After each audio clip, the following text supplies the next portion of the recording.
Assalamualaikum warahmatullahi wabarakatuh. Salam sejahtera untuk kita semua. Perkenalkan, nama saya Quratul Anfa, dosen pada program studi pendidikan IPA STKIP Modern Ngawi.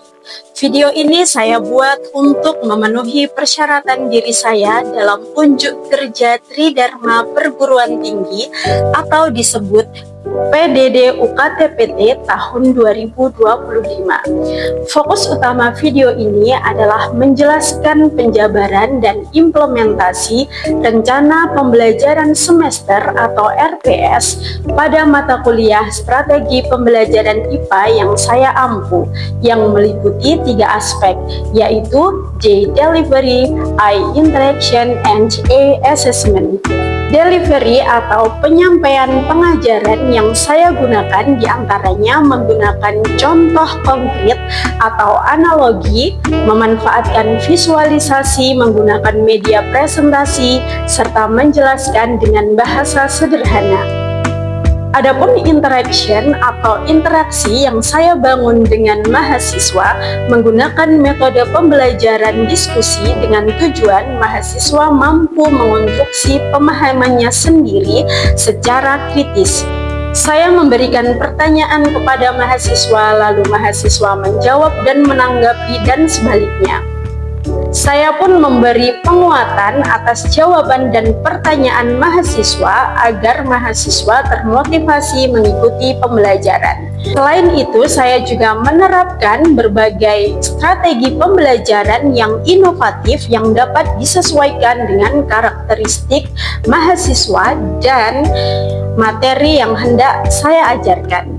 Di antaranya memadukan model pembelajaran PJBL, Project Based Learning, atau PBL, Problem Based Learning, dengan Collaborative Learning.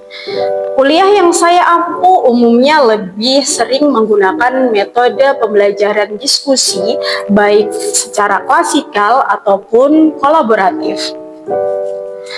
Pada aspek assessment atau penilaian yang saya gunakan bervariasi, menyesuaikan CPMK pada mata kuliah yang saya ampu.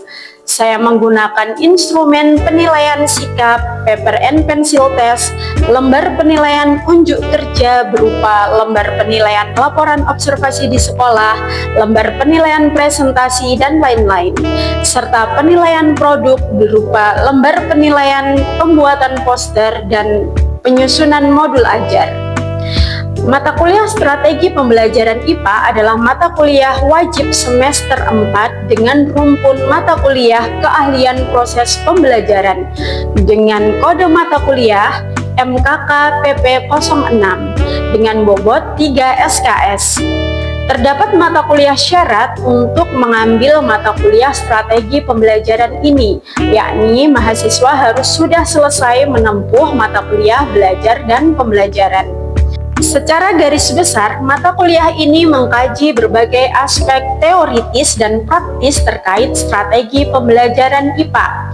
Bahan kajian tersebut meliputi hakikat IPA, analisis standar isi pembelajaran sesuai Permendikbudristek nomor 8 tahun 2024, analisis standar proses pembelajaran sesuai Permendikbudristek nomor 16 tahun 2022, analisis standar penilaian pembelajaran sesuai Permendikbudristek nomor 21 tahun 2022, keterampilan dasar pengajar, keterampilan berpikir dalam pembelajaran IPA, strategi pendekatan dan model pembelajaran dalam teaching and learning science, dan yang terakhir, langkah dalam menyusun pembelajaran IPA yang kreatif dan inovatif sesuai dengan aturan kurikulum yang berlaku. CPL, CPMK, dan sub-CPMK pada mata kuliah strategi pembelajaran ini selaras. 4 CPL atau capaian pembelajaran lulusan diturunkan menjadi 4 CPMK atau capaian pembelajaran mata kuliah. Kemudian diturunkan lagi ke dalam 8 sub CPMK. CPL atau capaian pembelajaran lulusan dalam mata kuliah strategi pembelajaran IPA ini meliputi 4 CPL.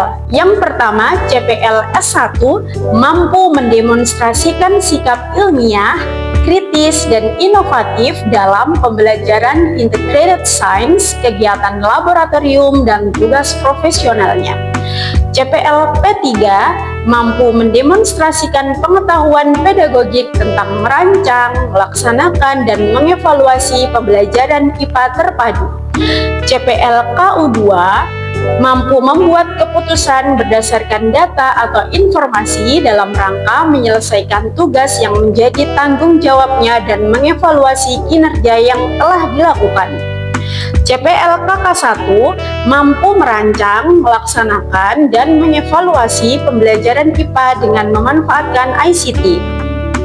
Adapun CPMK-nya atau capaian pembelajaran mata kuliah terdiri dari 4. Yang pertama CPMK 1, yaitu mahasiswa mampu menunjukkan sikap ilmiah, kritis, dan inovatif dalam merancang rencana pembelajaran.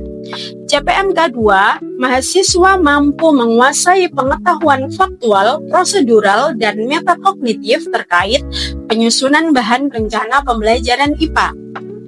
Kemudian CPMK 3, mahasiswa mampu menganalisis peraturan standar pembelajaran sesuai kurikulum terbaru yang ada di Indonesia.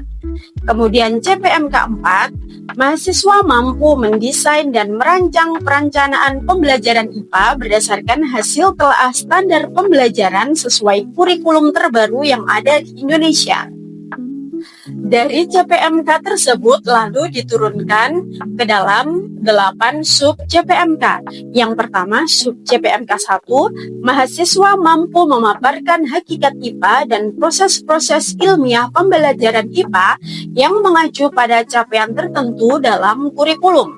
Sub CPMK 2, mahasiswa mampu memberikan gambaran produk IPA yang mengacu pada capaian tertentu dalam kurikulum.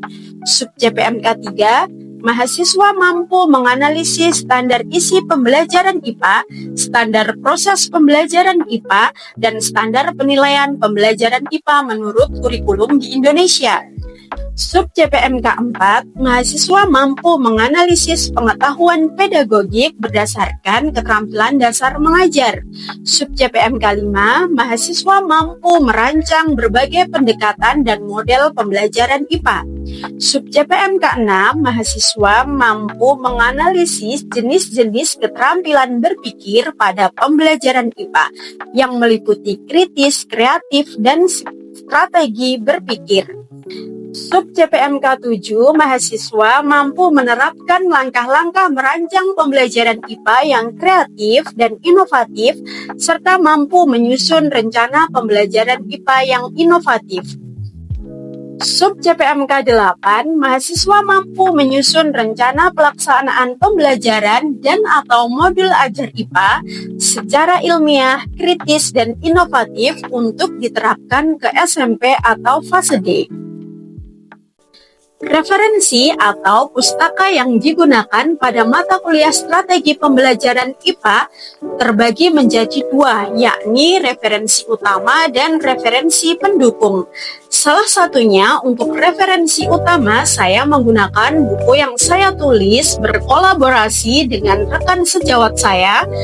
Buku tersebut berjudul Implementasi Kurikulum Terintegrasi atau Terpadu dalam Pembelajaran IPA.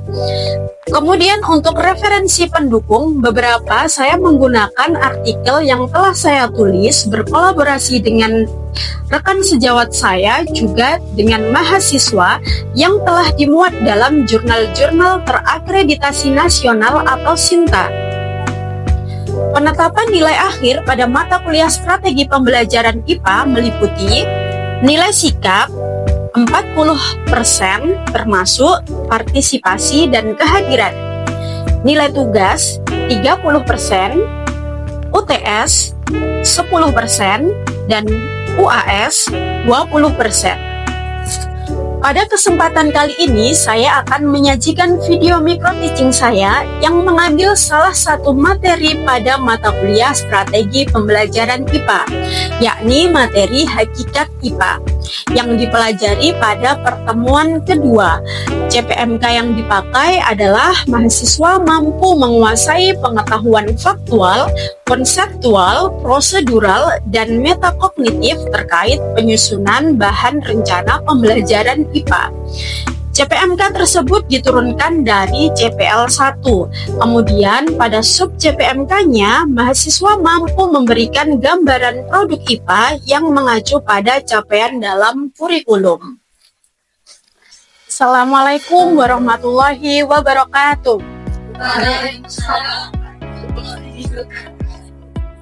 Oke, adik-adik mahasiswa, sebelum kita memulai pembelajaran hari ini, mari kita berdoa terlebih dahulu sesuai dengan keyakinan masing-masing. Berdoa dimulai. Berdoa selesai. Nah, masih semangat? Masih punya ATP buat dijadikan energi untuk mengikuti pembelajaran pada siang kali ini. Jadi semoga tidak lemas dan masih semangat selama 1 jam pembelajaran ke depan. Oke. Nah, sekarang kita ke mata kuliah strategi pembelajaran.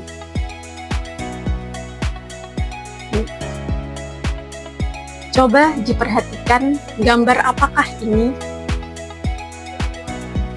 Ballpoint. Semua sepakat ini namanya ballpoint? Ada yang tidak sepakat? Sepakat ya, ini namanya ballpoint. Nah, kira-kira kenapa kok dinamakan ballpoint? Ada yang tahu nggak? Alasan orang menyebut ini adalah ballpoint. Terus, ini apa sih fungsinya? Digunakan untuk menulis sesuatu. Tanpa ballpoint kita masih bisa ya pakai yang lain, kayak pensil, spidol. Nah, kayaknya beda atau sama dengan ballpoint? Beda. Kira-kira yang membedakan apa ya?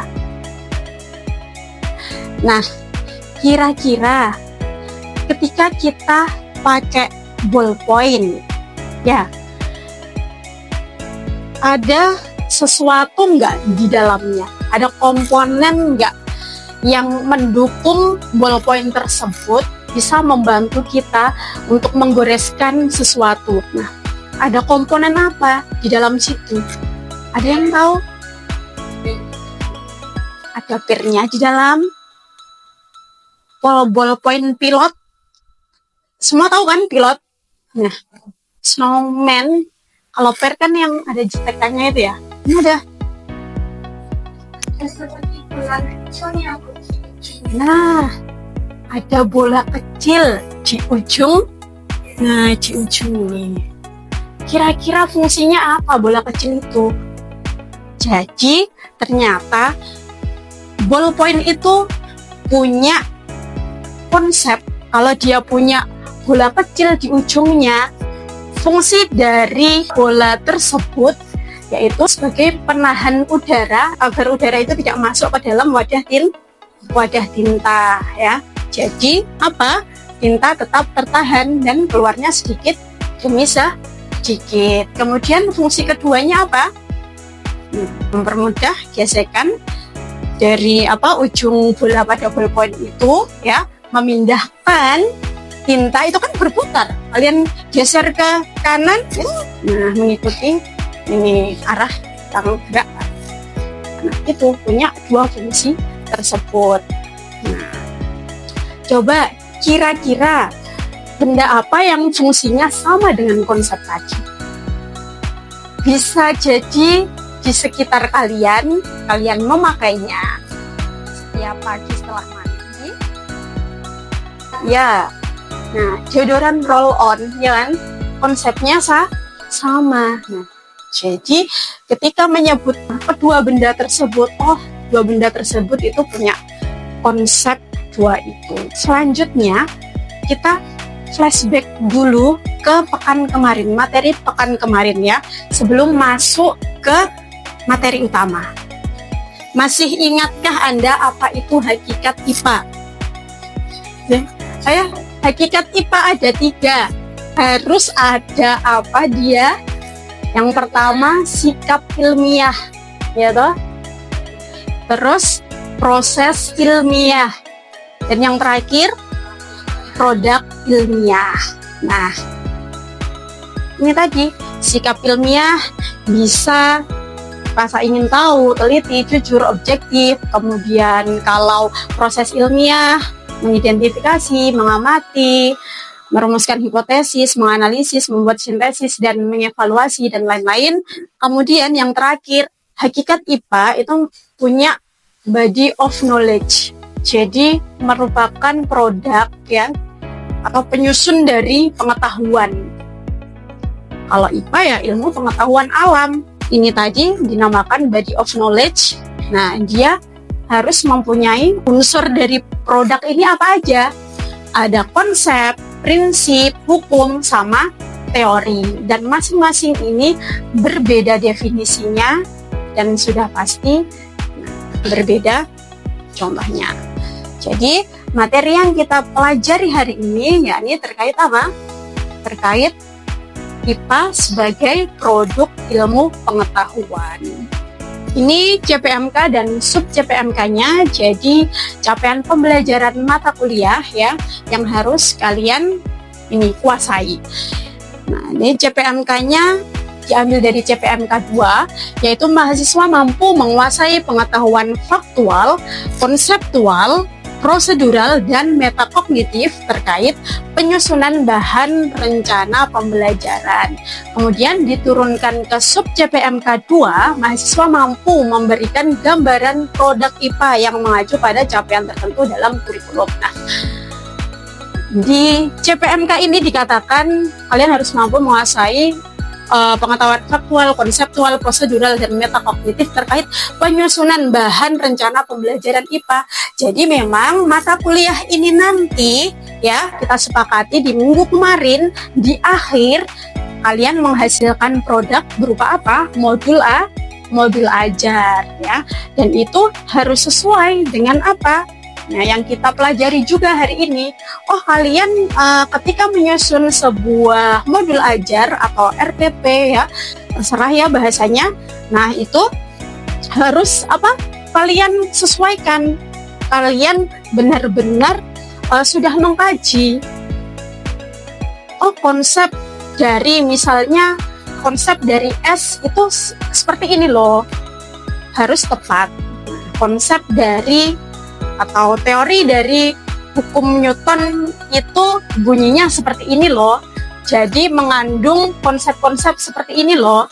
Nah, itu harus tepat. Kemudian indikatornya, nah ini tagihan hari ini ya dalam materi ini. Jadi mahasiswa mampu menjelaskan pengertian dan memberi contoh terkait konsep sebagai produk ilmu pengetahuan alam.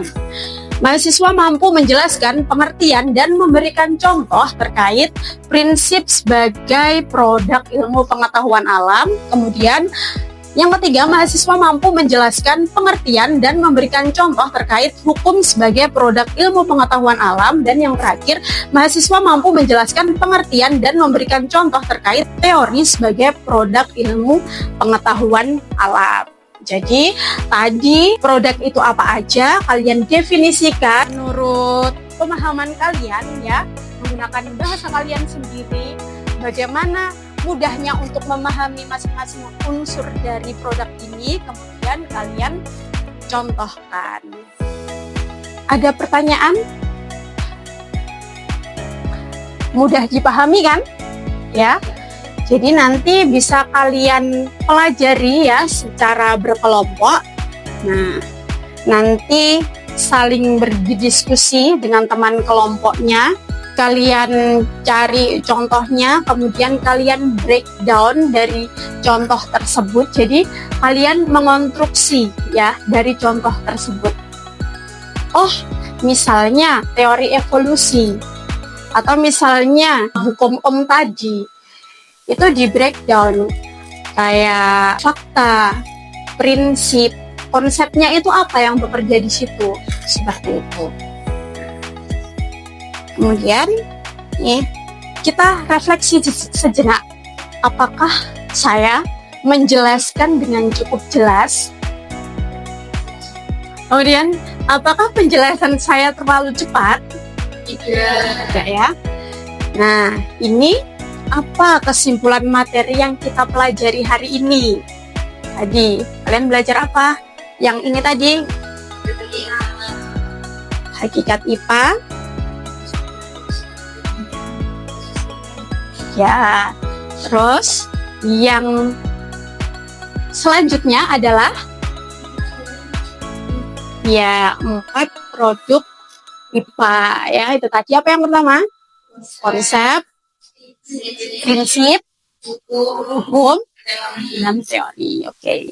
Nah, saya anggap kalian sudah memahami materi ini ya. Produk IPA apa aja. Jadi, karena kalian ya nanti setelah lulus jadi sarjana ya, sarjana kependidikan, idealnya menjadi guru harus paham terkait apa itu hakikat IPA dan produk IPA itu apa saja. Karena yaitu merupakan apa? Body of knowledge ya. Penyusunnya, tubuhnya ya. Penyusunnya dari ilmu pengetahuan alam.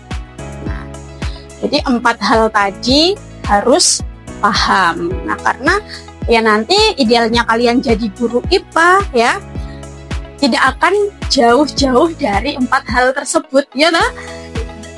Mengajar siswa atau ini peserta didik di fase D di SMP, misal ada yang mengajar terkait materi fisika atau terkait materi biologi, pasti ya tidak akan jauh-jauh dari apa? Hukum Newton, sel. Nah, dan itu semua apa?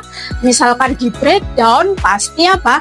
Ada konsep di dalamnya, ada prinsip, ada teori, ya ada hukum ya, yang saling apa? Berkaitan. Nah, seperti itu. Kemudian, nah, ini adalah penugasan. Nah, penugasan mandiri. Jadi tetap satu mahasiswa, satu produk, satu tagihan. Kalian boleh berdiskusi membentuk kelompok ya. Nah, kalian diskusikan di dalam kelompok tersebut. Misalkan ada hal yang tidak dipahami, bisa bertanya ya dengan teman satu kelompoknya. Nah, tugasnya yang pertama ini sebutkanlah 8 contoh produk IPA beserta penjelasannya secara komprehensif. Nah, ini diketik dulu di Microsoft Word. Kemudian breakdown. Anda dapat membreakdown masing-masing contoh sesuai definisinya hingga dapat disimpulkan ke dalam konsep, prinsip, hukum, dan atau teori.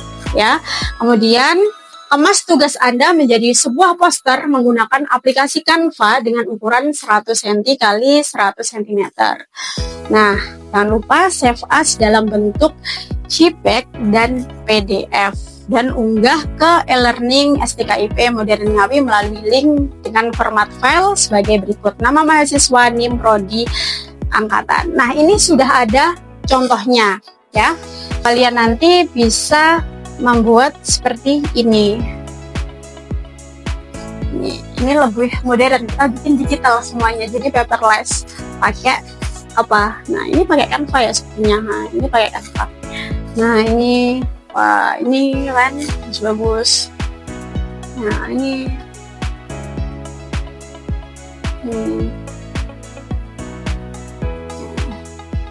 jadi sekreatif kalian nanti membuatnya. Contoh-contohnya. Ya, ada pertanyaan lagi? Cukup ya? Oke. Alhamdulillah. Mari kita akhiri kegiatan pembelajaran hari ini dengan berdoa. Semoga pembelajaran hari ini bermanfaat untuk kita semua. Berdoa mulai. Berdoa selesai. Terima kasih atas perhatiannya. Wassalamualaikum warahmatullahi wabarakatuh. Waalaikumsalam.